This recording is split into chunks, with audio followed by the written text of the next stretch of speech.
사랑하는 여러분, 오늘 우리가 함께 나눌 이야기는 우리 삶의 방향을 결정하는 아주 근본적이면서도 강력한 힘에 관한 것입니다. 바로 우리가 매일 사용하는 말의 힘입니다. 한국 속담에 말이 씨가 된다는 말이 있듯이 우리가 무심코 뱉는 말 한마디 한마디가 우리 삶의 현실을 만들어가는 씨앗이 된다는 것을 알고 계셨나요? 오늘 이 이야기가 여러분의 마음에 깊은 울림을 준다면 잠시 시간을 내어 사랑하는 사람들에게 이 영상을 공유해 주십시오. 하나님의 은혜로운 말씀이 여러분의 나눔을 통해 더 널리 퍼져나가길 소망합니다. 또한 저희 채널을 구독해 주시면 이처럼 귀한 지혜를 나누는 콘텐츠를 만드는 데 큰 힘이 됩니다. 이제 주님의 지혜가 우리 모두에게 임하기를 기도하며 오늘 이야기를 시작하겠습니다. 우리는 감정이나 눈에 보이는 현상에 따라 살아가지 않습니다. 왜냐하면 보이지 않는 영적인 세계에는 우리가 아직 알지 못하는 법칙이 존재하기 때문입니다. 그리고 그 법칙을 움직이는 가장 중요한 열쇠 중 하나가 바로 우리의 말입니다. 성경을 함께 펼쳐보겠습니다. 마태복음 12장입니다. 예수님께서 당시 종교 지도자들을 향해 아주 준엄하게 말씀하시는 장면이 나옵니다. 12장 34절부터 37절의 말씀입니다. 독사의 자식들아, 너희는 악하니 어떻게 선한 말을 할 수 있느냐. 이는 마음에 가득한 것을 입으로 말함이라. 선한 사람은 그 쌓은 선에서 선한 것을 내고 악한 사람은 그 쌓은 악에서 악한 것을 내느니라. 내가 너희에게 이르노니 사람이 무슨 무익한 말을 하든지 심판날에 이에 대하여 신문을 받으리니 내 말로 의롭다 함을 받고 내 말로 정죄함을 받으리라. 이 말씀은 단순한 비유가 아닙니다. 이것은 영적인 법칙입니다. 이 법칙은 지구상의 모든 인간에게 100% 동일하게 적용됩니다. 누가 되었든 상관없습니다. 마음에 가득한 것이 입으로 나온다. 이것이 핵심입니다. 그렇다면 마음에 가득한 것이란 무엇일까요? 바로 우리가 매일 눈으로 보는 것, 귀로 듣는 것, 그리고 우리 입으로 내뱉는 말들입니다.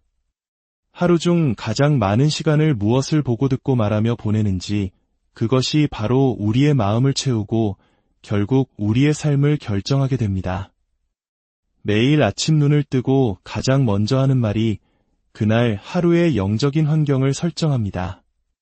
그리고 밤에 잠자리에 들기 전 마지막 말이 우리의 잠과 내일을 지배합니다. 혹시 잠들기 전에 내일은 또 어떡하지? 큰일 났네. 와 같은 걱정의 말을 하고 있지는 않으신가요? 우리 주변에 아무리 어렵고 끔찍한 일이 벌어지고 있다 하더라도 우리의 입술은 하나님의 말씀을 기반으로 한 견고한 믿음의 고백을 해야 합니다. 예수님의 말씀을 다시 한번 깊이 묵상해 봅시다. 선한 사람은 마음의 선한 보물 창고에서 선한 것을 꺼내고 악한 사람은 악한 창고에서 악한 것을 꺼낸다고 하셨습니다. 우리의 말이 바로 그 창고에서 물건을 꺼내는 행위와 같습니다. 더 나아가 예수님은 우리가 하는 모든 헛된 말에 대해 심판날에 책임을 져야 할 것이라고 경고하셨습니다. 여기서 헛된 말, 즉 무익한 말이란 무엇일까요? 어떤 사람들은 농담이나 유머도 여기에 포함되는지 묻습니다. 그렇지 않습니다. 건강한 유머는 삶의 활력소가 됩니다. 예수님이 말씀하신 헛된 말은 아무런 효력이 없다고 생각하며 습관적으로 내뱉는 부정적인 말, 거짓된 말, 비생산적인 말을 의미합니다. 예를 들어 한국 사람들이 자주 쓰는 표현 중에 좋아서 죽겠다 혹은 힘들어 죽겠다 같은 말이 있습니다. 물론 그 말이 진심으로 죽음을 원한다는 뜻이 아님을 우리 모두가 압니다. 하지만 영적인 세계에서 이 말은 결코 효력 없는 말이 아닙니다. 이 말 속에는 죽음이라는 강력한 부정의 힘이 담겨 있습니다. 우리의 영은 농담과 진담을 구분하지 못합니다. 우리가 반복해서 말하는 것을 현실로 이루려고 노력할 뿐입니다. 어떤 사람이 늘 입버릇처럼 나는 뭘 해도 안 돼 라고 말한다고 상상해 보십시오. 그 말은 처음에는 단순한 푸념처럼 들릴지 모릅니다. 하지만 그 말이 반복되면 그의 마음속에 나는 뭘 해도 안 되는 사람이라는 믿음이 견고하게 쌓입니다. 그리고 결국 그의 삶은 정말로 무엇을 해도 실패하는 방향으로 흘러가게 됩니다. 이것이 바로 내 말로 내가 정죄함을 받으리라는 말씀의 의미입니다. 반대로 우리는 우리의 말로 위롭다 함을 받을 수 있습니다. 즉, 우리의 말로 승리와 축복의 삶을 만들어갈 수 있다는 뜻입니다. 그렇다면 우리는 무엇을 말해야 할까요? 어떤 고백을 통해 견고한 믿음을 세워야 할까요? 그 해답은 바로 그리스도 안에서 우리의 정체성을 발견하고 선포하는 데 있습니다. 성경, 특히 신약 성경에는 그리스도 안에서, 그분 안에서, 사랑받는 자 안에서라는 표현이 약 130번 이상 등장합니다. 이것은 우연이 아닙니다. 하나님께서 우리가 누구인지를 끊임없이 상기시켜 주시는 것입니다. 에베소서 한 장을 함께 살펴보겠습니다. 이 편지는 2000년 전 에베소 교회 성도들만을 위한 것이 아닙니다. 바로 오늘 이 말씀을 듣고 있는 나 자신을 향한 하나님의 편지입니다. 1절은 이렇게 시작합니다. 하나님의 뜻으로 말미암아 그리스도 예수의 사도된 바울은 에베소에 있는 성도들과 그리스도 예수 안에 있는 신실한 자들에게 편지하노니, 바로 이 구절에서 우리는 첫 번째 고백을 발견할 수 있습니다. 나는 그리스도 예수 안에 있는 신실한 자입니다. 이 말씀을 읽을 때 마음으로 동의하고 입으로 선포해 보십시오. 하나님, 감사합니다. 저는 그리스도 예수 안에 있습니다. 그리고 저는 신실한 자입니다. 이렇게 선포할 때 이 말씀은 단순한 글자가 아니라 내 삶의 능력이 됩니다. 3절을 계속해서 보겠습니다. 찬송하리로다 하나님 곧 우리 주 예수 그리스도의 아버지께서 그리스도 안에서 하늘에 속한 모든 신령한 복을 우리에게 주시되 놀랍지 않습니까? 하나님께서는 그리스도 안에서 우리에게 하늘의 모든 신령한 복을 이미 주셨다고 말씀하십니다. 부족한 것이 없습니다. 따라서 우리는 이렇게 고백해야 합니다. 나는 그리스도 예수 안에서 하늘의 모든 신령한 복을 받은 자입니다. 나는 축복받은 사람입니다. 혹시 최근 며칠간 힘든 일을 겪으셨나요? 마음이 무너지고 상황이 절망적으로 보였나요? 그럴 때일수록 이 진리를 붙잡고 선포해야 합니다.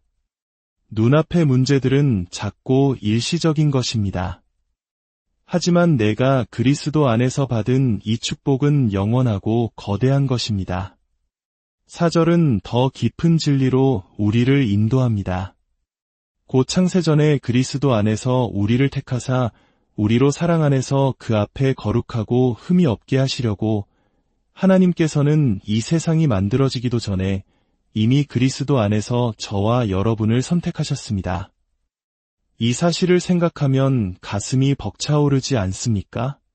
우리는 우연히 태어난 존재가 아닙니다. 하나님의 영원한 계획과 사랑 안에서 선택받은 존귀한 자녀입니다. 이 진리를 묵상하고 또 묵상하십시오. 나는 창세전에 하나님께 선택받은 자입니다. 나는 하나님의 사랑 안에서 거룩하고 흠없는 존재입니다. 이러한 믿음의 고백이 우리의 마음을 가득 채울 때 우리의 영은 강해집니다. 성경은 강한 영을 가진 사람은 육체의 고통과 환난을 능히 이겨낸다고 말합니다. 영적인 힘은 어떻게 길러질까요?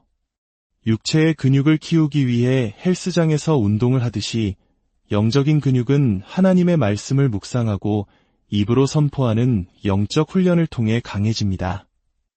과거에 저 역시 운동을 몹시 싫어했던 때가 있었습니다.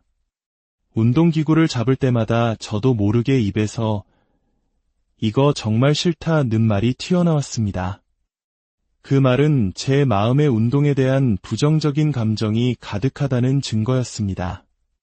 어느 날 그 말이 튀어나오는 순간 저는 깨달았습니다.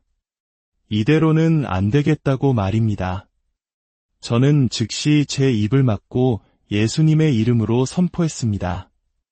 아니, 예수님의 이름으로 명하노니 나는 운동을 사랑한다. 내 몸은 건강해지는 것을 즐거워한다. 처음에는 어색했지만 저는 계속해서 그렇게 선포했습니다.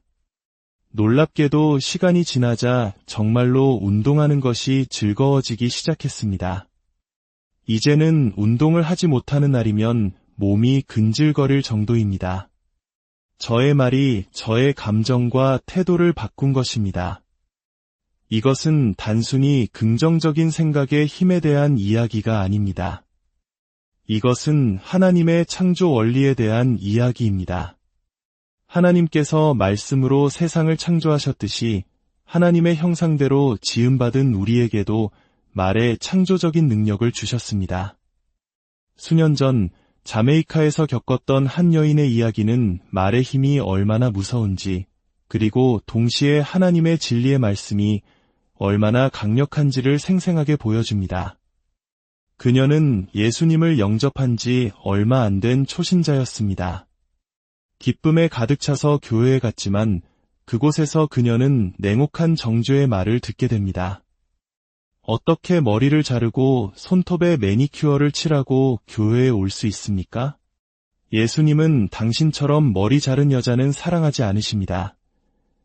율법적인 사람들의 무자비한 말 한마디가 그녀의 마음에 비수처럼 꽂혔습니다.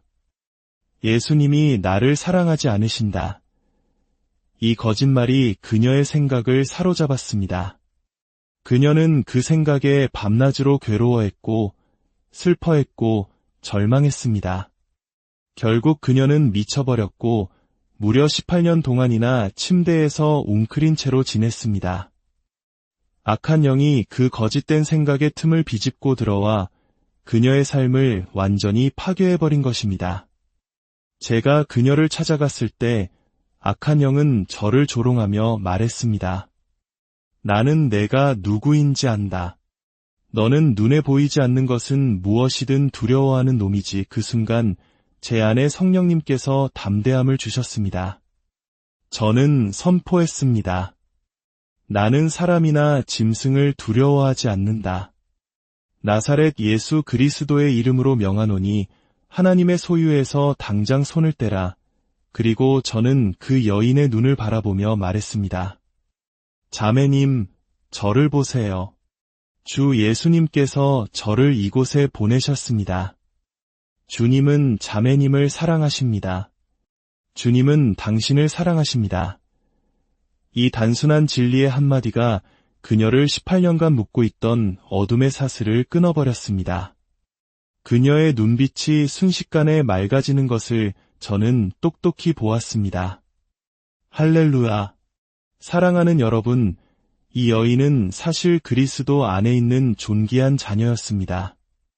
하지만 그 사실을 몰랐고 오히려 사탄의 거짓말을 믿고 입으로 되뇌었기 때문에 그토록 오랫동안 고통받았던 것입니다. 전 세계의 수많은 크리스천들이 이와 비슷한 어려움을 겪고 있습니다. 자신이 그리스도 안에서 얼마나 놀라운 존재인지 알지 못하고 세상의 소리, 문제의 소리, 사탄의 거짓말을 듣고 그것을 입으로 말하며 살아갑니다. 이제 우리는 멈춰야 합니다. 그리고 우리의 입술을 하나님의 진리로 채워야 합니다. 오늘부터 하나님의 말씀을 여러분의 눈과 귀와 입에 채우십시오. 어떤 상황이 닥쳤을 때 걱정의 말이 아니라 말씀이 먼저 튀어나올 때까지 훈련하십시오. 나는 그리스도 안에서 새로운 피조물이다. 나는 그분의 보혈로 구속받았고 모든 죄를 용서받았다. 내 안에는 세상보다 크신 이가 계신다. 나는 그리스도와 함께한 상속자이며 모든 것을 할 수 있다. 이것이 우리의 신앙 고백이 되어야 합니다. 이 고백이 우리의 마음을 가득 채울 때 우리의 삶은 흔들리지 않는 반석 위에 세워질 것입니다. 오늘 말씀을 마칩니다. 오늘부터 여러분의 말이 여러분의 삶을 새롭게 창조하기를 축복합니다. 부정적인 생각과 말이 떠오를 때마다 예수님의 이름으로 물리치고 대신 생명과 축복의 말씀을 선포하십시오. 우리 주 예수 그리스도의 은혜와 우리를 창세전부터 선택하신 하나님 아버지의 무한하신 사랑과 우리 안에서 능력으로 역사하시는 성령님의 교통하심이 오늘 이 말씀을 듣고 삶으로 살아내기를 결단하는 모든 분들 위해 이제로부터 영원토록 함께 하시기를 간절히 축원합니다.